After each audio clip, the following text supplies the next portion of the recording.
Hello, this is Bonnie, and today I'm going to be making a stencil frame. And just to let you know, the stencil frame that I'm going to be making today, I'm going to be finishing it off next week, Monday, because I will start being able to show you the next release that's coming up. That'll be a sneak peek for you next week. So what I'm going to be using is TangleWhisper today. And I'm also going to be using, this is called flower or fairy flower, or I think that's right. Hold on just a second. Fairy Florals. I always get these mixed up. I do not know why. So I'm going to go ahead and use this. And a piece of paper from the TangleWhisper. And the piece of paper I'm going to be using is this one. And you can see I already cut out the center. Because I'm going to be making a frame, and I want to save this piece out for what I'm going to stamp the new release on. So, and then the other thing I'm going to be using is Salty Ocean Distress Oxide, and this is the circle die cut is 3 3/4. Pretty sure, double check. Yep, 3 3/4. So to start, it's not that hard. It's really a simple thing to do, and what I intend to do is put this back in, but I did not want the stencil on it. So all you're going to do, we're not even going to put this on first. So we're just going to take this, and we're going to take a blending brush. Actually, I want my blue one. It happens when you have more than one blue. And all you're going to do is totally cover this with blue. I mean, just totally cover it. And I was going to say, probably I was going to have you come back after I did this, but it's really not going to take very long, especially if you have a juicy ink pad. You can still sort of see the design. Whoops. You can still sort of see the design below. If you do not really want to, add more ink. It's not going to be that big of a deal, honestly, and you'll see why. So the only thing I can say to you is you're going to get a little inky. Your fingers will probably get inky. I know a lot of people put post-it notes on and stuff like that so they don't get ink on their what they're inking up. So like I said, all you got to do is you're going to just totally ink this up. It's sort of like, it's not really I'm trying to think of the word. It's not a resist, but I'm sure people, I mean, without a doubt, people have already done this before. But I just thought I'd show you what I'm going to be doing and using for the next release. Seems kind of silly to cover something up that's already got really pretty paper on it, but I'll show you why I want to do this.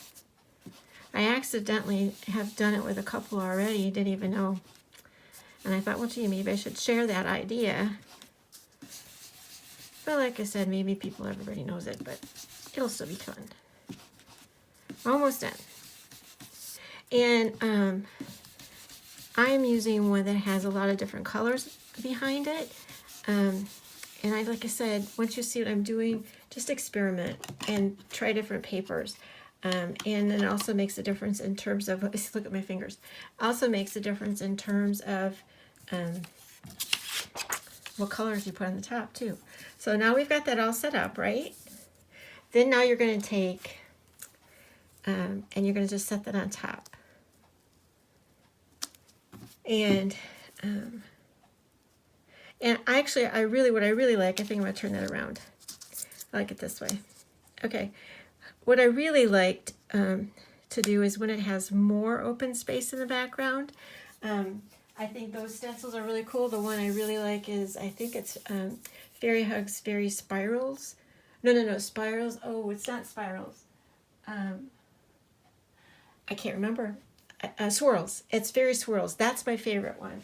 And anyway, so now what you do is basically you want to take another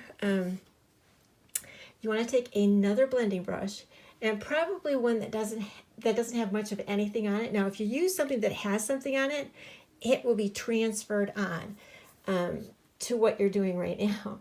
let me see. Just to give you an idea, I'm going to go ahead and pick, I want to show you what I'm talking about. This has green on it. I have not cleaned this off, okay, just to show you the difference. I'm going to be misting that. So by misting it, it's going to retain a little bit of that green that's on there. But what I'm going to do is I'm trying to erase what I have already put on. And you see, like I said, because the green is there, a little bit of that's going to come up with it. So that is not exactly what I wanted to show you, although that's cool. I am going to do a different one without anything on it now, just to show you. Okay, I sprayed that. I'm probably now going to have to go through and put green on all of it anyway, but what it does is it actually takes it away. I'm going to do a different corner just so you can see what I'm talking about. Just that way you get to see how things go. All right. So this corner does not have the green. I wanted you to see it both ways anyway. So you see what I'm saying? The other one does have green. I'm going to have to probably work harder on the other corner. Although I could add green to all of it. So you never know. So you can see that. And there was nothing on this. This was plain. And yet when I pull that back, you're going to see the colors underneath, which is what I was trying to show you. That and that green did not help by seeing the colors underneath.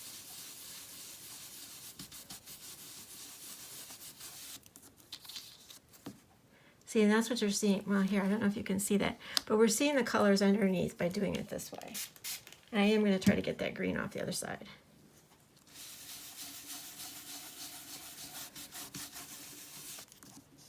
And I'm also using a fair amount of water, and this paper is working great. And you can see I got a little bit of blue coming off on my blending brush now. So that's all I'm doing, is taking that up. See, and then the paper underneath is showing. It should show more,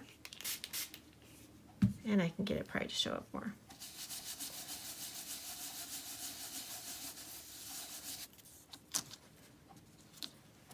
If you look, you can really see it.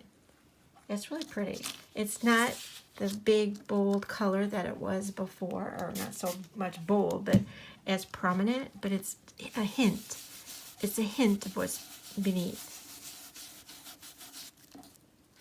See?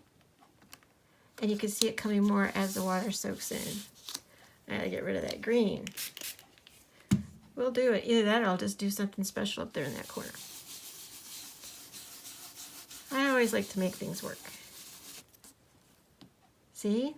That's really cool. Now for the green. I'll line that up a little bit better so I can get the green off.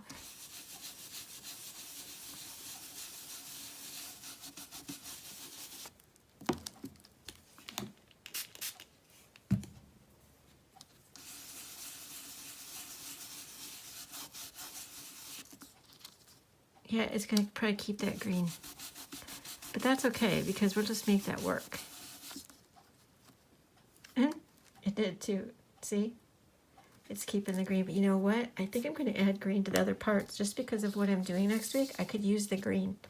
So we're going to go ahead and add some green to the rest to make it all look similar.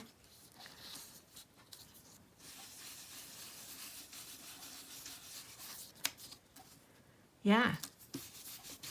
See, it wasn't even something I totally planned to do, but I like it.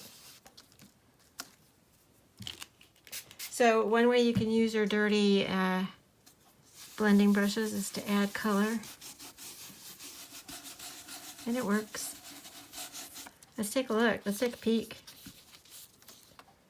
Yeah, it's giving us different colors. Look at that. That's super awesome. I got a little bit of what was in the background. You can see the pink from the paper.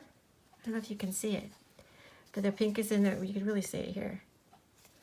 So that's going to be my backdrop for my card for next week. I'm super excited about that. And, whoops, I will have, I dropped that over. And I will have this go back behind here with my stamped image. So, and I'm probably still going to bring back in the salty ocean around the edges of it after I stamp. So that's what our frame is going to be. I know that was a really super quick video, and I could show you, I kind of like showed you what you can and you can't do if you don't want to add the green. Don't use a dirty brush. But at the same time, I really like it. That's exactly what I'm going to use. I think it kind of almost looks like it's flocked. It has that look to it. Let me just show you again closer. It's just so pretty. It kind of looks flocked. It looks raised, and it is not. So you saw what I did. So this is what I'm going to be sharing with you this week, and next week I'll share with you the finished card. Thanks so much for stopping by.